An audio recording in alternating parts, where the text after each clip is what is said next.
A continuación, Fuerza Motriz.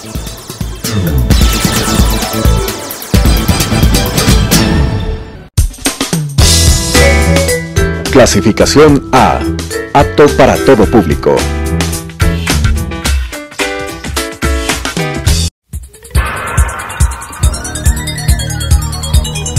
Las opiniones vertidas en este espacio por la producción y dirección del programa son de exclusiva responsabilidad de sus autores y de quienes intervienen en ellos.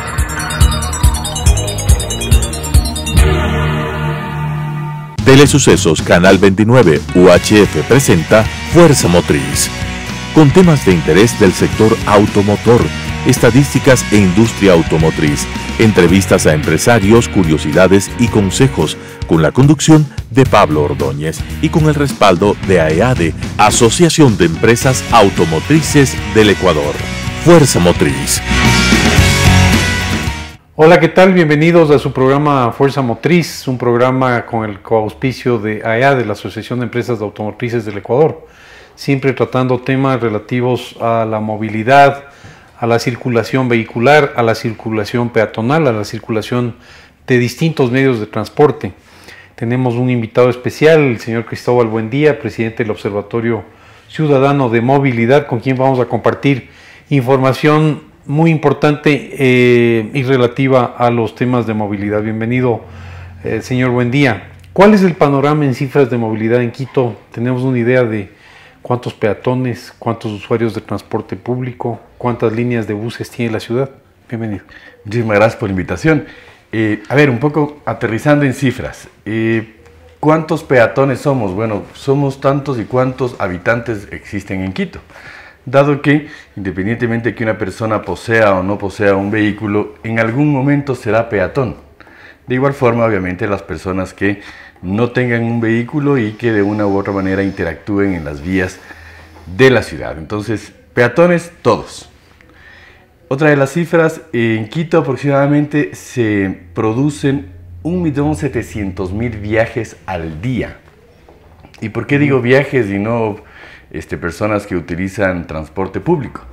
Porque una persona aproximadamente se mueve 2.2 veces en el día en el transporte público en sus distintas modalidades, sea el transporte metropolitano, sea el transporte convencional o sea el interparroquial que todos conocemos. Entonces un poco esas son el panorama. Y alrededor de casi 600.000 vehículos en Quito hoy transitan por las vías de la ciudad a partir de la última reporte de la Agencia Metropolitana de Tránsito de los vehículos que efectivamente se matriculan en Quito. No obstante de ello, hay una cifra adicional que son aproximadamente 150.000 vehículos día, que son los que se los denomina como población flotante, es decir, son vehículos que ingresan de otras localidades aledañas a la ciudad de Quito a desarrollar algún tipo de actividad y que luego salen, o que son vehículos que tienen tránsito por la ciudad de Quito y que también aportan a esta cifra que le acabo de mencionar. Importante lo que usted acaba de mencionar en relación a que son peatones, pero también pueden ser conductores de vehículos, pueden ser personas que utilizan el transporte público, es decir, en los países desarrollados una misma persona puede salir de su casa como peatón o puede salir de su casa utilizando un vehículo, utilizando una bicicleta que la lleva dentro de su vehículo y utilizando el transporte público, o sea, 3 medios en un mismo día. Acá tendemos a decir, bueno, el peatón es uno, el ciclista es otro y quien utiliza el vehículo es otro. Muy importante esto. ¿Cuál es el principal problema que vive en este momento la ciudad de Quito, los quiteños, que nos preocupa y que nos afecta? ¿Cuáles son los principales problemas de movilidad? Hay varios. El principal que nosotros hemos podido identificar es efectivamente un poco en la gestión por parte de la institucionalidad, me refiero a todas y cada una de las entidades involucradas en el aspecto de la movilidad, en el tema transporte, en el tema tránsito, en el tema de regulación, etcétera, etcétera, que lamentablemente no ha podido encontrar las respuestas o las soluciones a las graves problemáticas en materia de movilidad. Refiriéndome a una de ellas, por ejemplo, el tema de transporte público.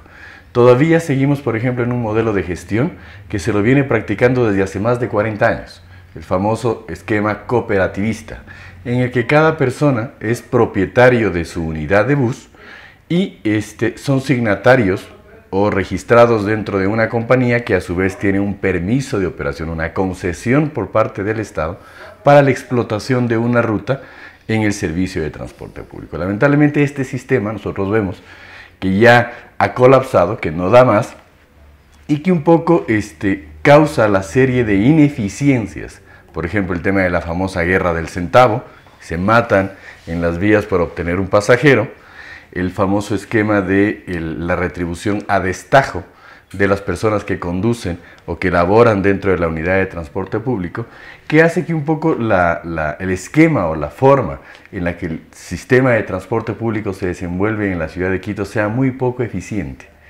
Por tanto, las condiciones de calidad del servicio obviamente son las que hoy día tenemos, que todos sabemos que son deplorables. Adicionalmente a eso, la distribución de la oferta de transporte público no está en pro de la cobertura de la demanda de transporte público, como sería en cualquier negocio racional, ¿no es verdad? Claro. Fíjese, en Quito todavía tenemos rutas como por ejemplo Camal Hipódromo, cuando ya no existe el hipódromo. Claro, desapareció hace mucho tiempo atrás. Décadas. Entonces, esto lo que evidencia es que lamentablemente la gestión en términos institucionales no se compadece posiblemente a criterios adecuados en el tema de la planificación o en el tema de la visión que puede tener o que debería tener una ciudad como Quito en este tema en particular. ¿¿Cuáles son las propuestas concretas del lado del Observatorio Ciudadano de Movilidad? Los problemas, digamos, hay dos partes. Las autoridades, en este caso en el municipio, yo me imagino que estarán pensando en buscar soluciones. Vemos obras civiles importantes que buscan resolver el asunto del ciclista, el asunto del sistema de distribución de Carapungo, en fin, pero los ciudadanos que circulamos por la ciudad vemos que son soluciones parciales, no completas. Exacto. ¿Qué propone el observatorio? Porque podría ser muy simple estar en el lado de observar y no ejecutar, y no del lado de la autoridad. ¿Qué recomendarían a la autoridad? ¿Y ustedes sienten que hay apertura de parte de las autoridades municipales? ¿Sí les reciben? Bueno, ¿sí les atienden? Varias preguntas de nuevo. Sí. A ver, nosotros, el tema de la crítica, el tema de la Contraloría Social ya es un aporte.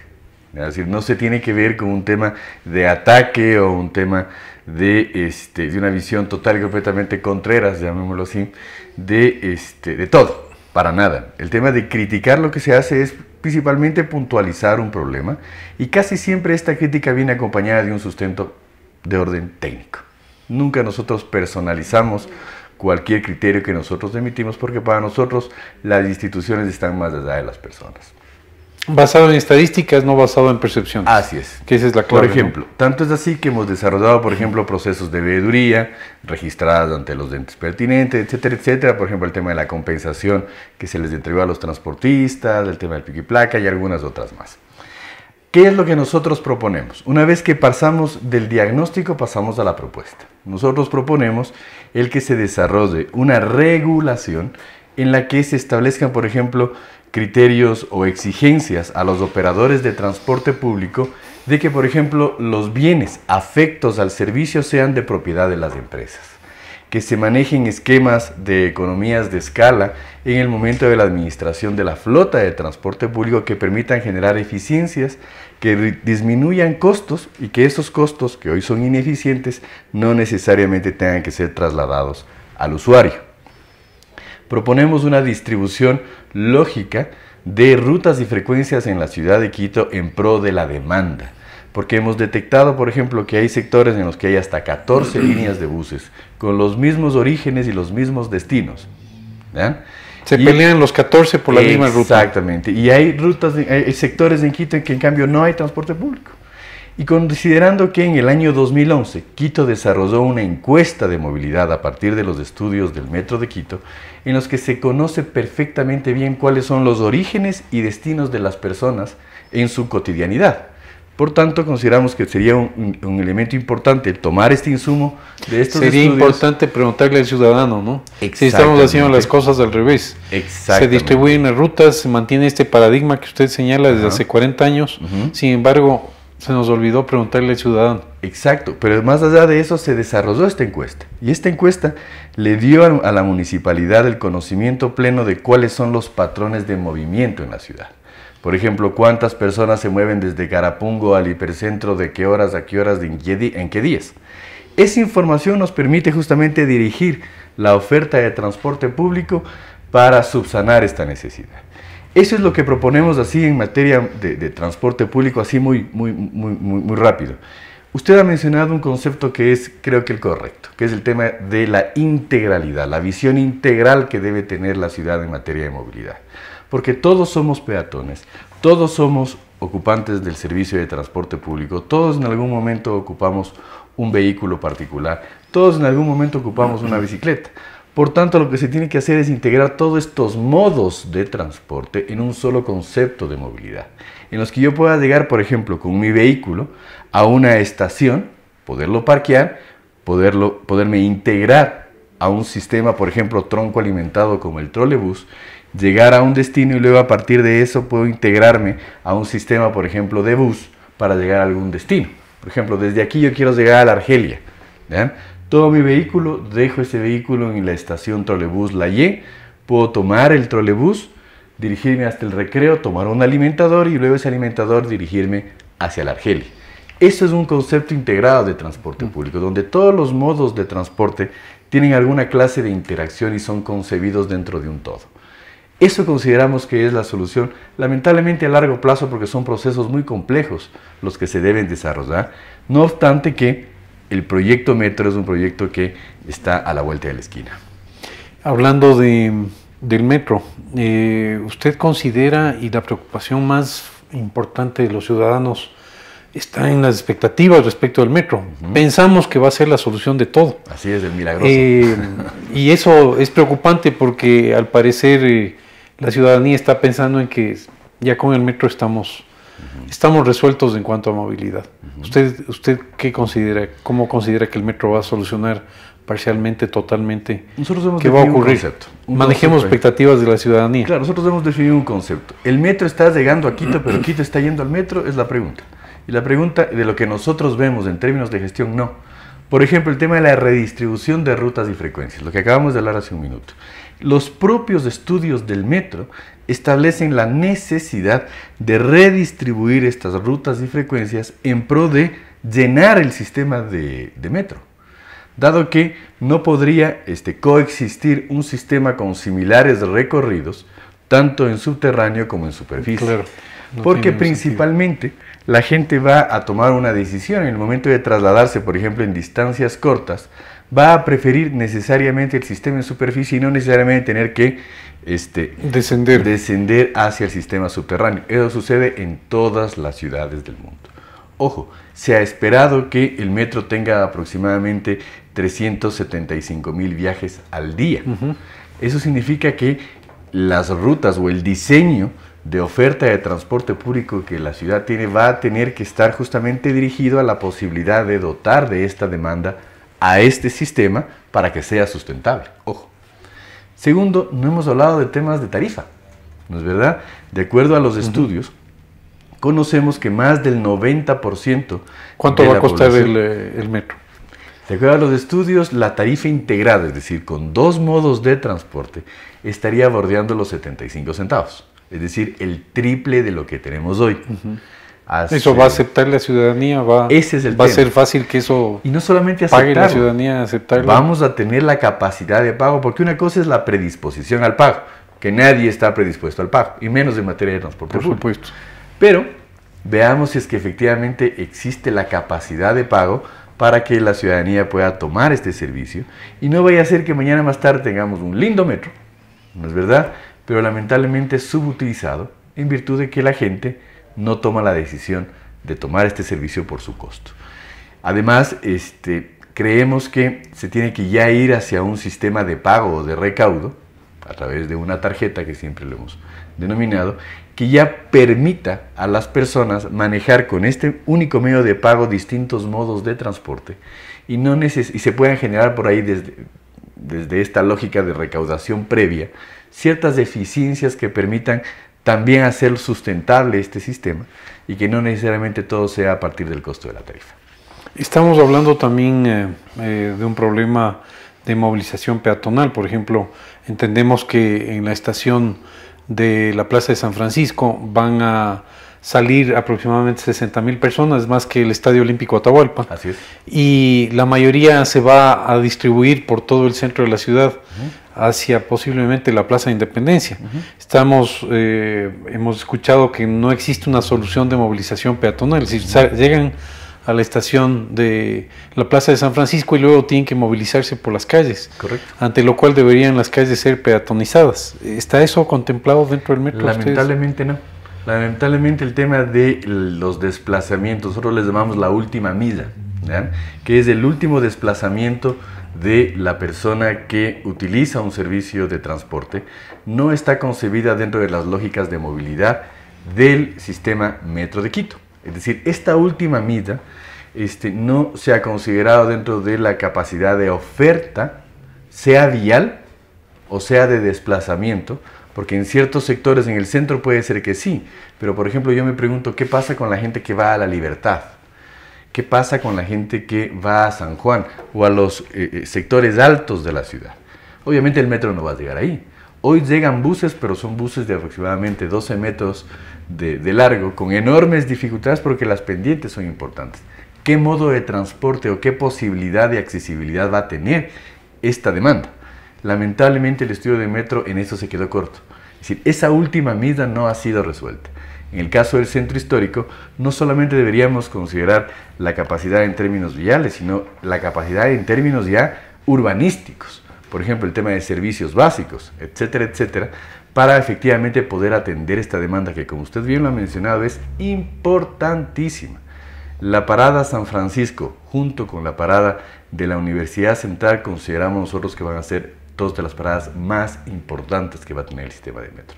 ¿Qué se va a hacer en términos ya urbanísticos, en tema de accesibilidad para esta demanda? Todavía no se lo dice. ¿Está usted teniendo apertura de parte del municipio ante todas estas recomendaciones? ¿Tiene puerta abierta o le toca golpear un poco más? Nosotros lo que hacemos es básicamente nuestra dirección está hacia la ciudadanía, ¿ya? Nosotros nos debemos a la ciudadanía, nosotros, claro. Ojo, no representamos a nadie, nosotros nos representamos a nosotros mismos. A través del esquema participativo hemos decidido hace aproximadamente 8 años, 9 años, en convertirnos un poco en protagonistas de las soluciones, no solamente de los problemas, aportando algún criterio que desde nuestra experticia podamos dar a la ciudad.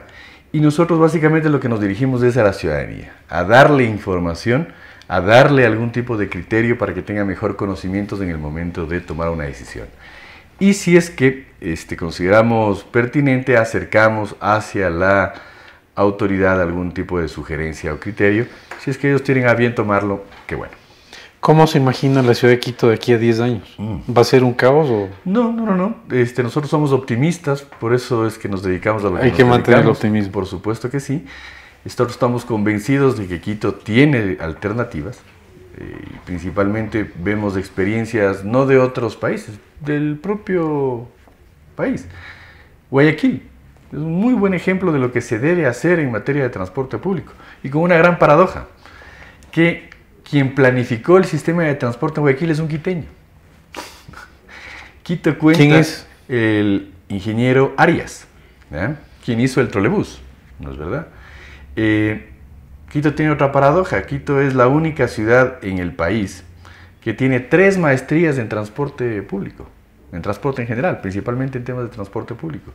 Y lamentablemente es la que peor tráfico tiene en el país. Entonces, consideramos que estas potencialidades, este cuerpo humano que existe, este conocimiento, va mañana más tarde a darle las alternativas que la ciudad requiere para mejorar sus problemas.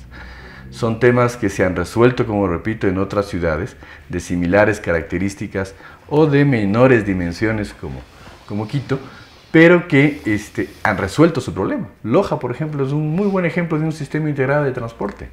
Ambato lo está haciendo. Cuenca también. Bueno, Quito creo que se ha quedado un poco rezagado en ese liderazgo que ha mantenido siempre y pensamos que debería volver por sus fueros y efectivamente darle las respuestas que la ciudadanía necesita. Dentro de este problema de movilidad, ¿cuál es la responsabilidad que tenemos dentro del sector automotor? Y sobre todo este estigma que se produce alrededor de quienes compran su vehículo. Desde el lado del sector entendemos que es un derecho al cual deben tener acceso los ciudadanos porque tienen una necesidad de movilidad, tienen un problema de movilidad ante el transporte público deficiente. ¿Cómo ve usted este rol del sector automotor? Nosotros en el 2013 hicimos una encuesta y preguntamos a la gente por qué se compra vehículo. Y 7 de cada 10 personas nos dijeron por salir del transporte público. ¿No es verdad? ¿Qué quiere decir eso? Que si es que queremos que estas personas regresen al sistema de transporte público hay que mejorar sus condiciones, hay que incentivar su uso, no hay que obligarlo, como por ejemplo con una medida como el pico y placa, ¿no es verdad? Hay que incentivar el uso, hay que mostrarle a las personas que es más eficiente tomar un servicio de transporte público antes que ocupar su vehículo. Es decir, hay que dotarle de eficiencia, de seguridad, de dignidad al sistema de transporte público para justamente atender esta demanda que hoy día se está yendo hacia el tema del vehículo particular. Fíjese usted, Quito es una de las pocas ciudades en Latinoamérica donde la demanda de transporte público decrece. El año 2016 decreció en un 3% en el sistema metropolitano de transporte y en cambio aumentó un 6% el parque automotor en la ciudad de Quito. Esa es una evidencia clara de cuáles son las preferencias que la gente tiene en el momento de desplazarse. Y no es que lo hace solamente porque quiere complicar la vida a la ciudad, para nada, sino porque, como usted bien planteaba, tiene una necesidad. Lo que nosotros cuestionamos es el uso que a veces damos al vehículo. Por poco que queremos llegar al vehículo hasta el filo de la cama para acostarnos. Entonces creemos que deberíamos ir aportando ciertas lógicas o asumiendo ciertas lógicas de desplazamientos que no necesariamente implique la utilización del vehículo particular para ciertos desplazamientos cortos, por ejemplo, sino que tratemos de usar cualquier otro modo de transporte, no necesariamente solamente el transporte público, sino el transporte no motorizado, por ejemplo. Otro impulso, otro criterio que nosotros creemos que es importante por parte del sector automotriz es justamente esto, lo que usted está haciendo el día de hoy, generando este tipo de espacios en los que efectivamente podamos discutir temas de ciudad más allá de los intereses de orden particular. Estos espacios son importantes. Esta contribución que la asociación está haciendo consideramos que es importante. Adicionalmente, creemos que se debería generar el suficiente conocimiento para ir ya hacia un cambio en la matriz, un poco devaluado ese término, pero en la matriz energética que utilizamos en el momento de desplazarnos en el tema del automóvil y hacia ir a un importante salto hacia energías limpias, hacia lógicas un poco más eficientes en términos ambientales de desplazamientos y de utilización de vehículos particulares. Muy interesante, estuvimos con el presidente del Observatorio Ciudadano de Movilidad, el señor Cristóbal Buendía, con quien tratamos temas relativos a la movilidad de la ciudad de Quito. Muchísimas gracias por su presencia. Nos vemos en la siguiente entrega. Las opiniones vertidas en este espacio por la producción y dirección del programa son de exclusiva responsabilidad de sus autores y de quienes intervienen en ellos.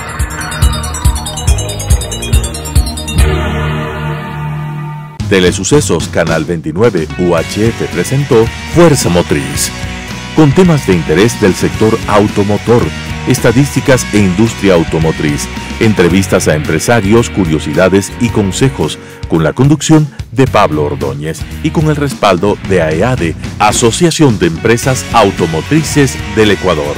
Fuerza Motriz.